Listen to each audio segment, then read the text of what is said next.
Okay, microwave test. Starting temp is 72. You're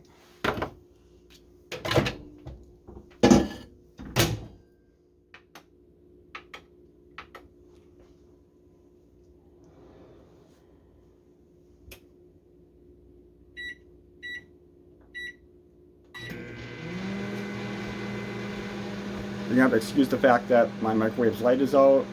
I never cared to replace it.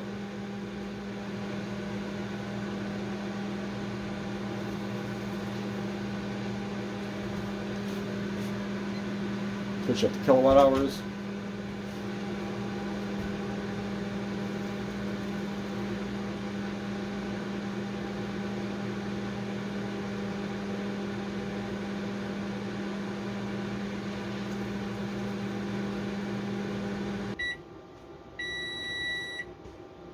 Okay, there you go, like 4% used.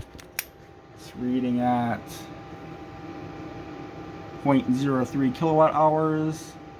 So it's probably more like 0.305, so probably 30 to 35 watt hours.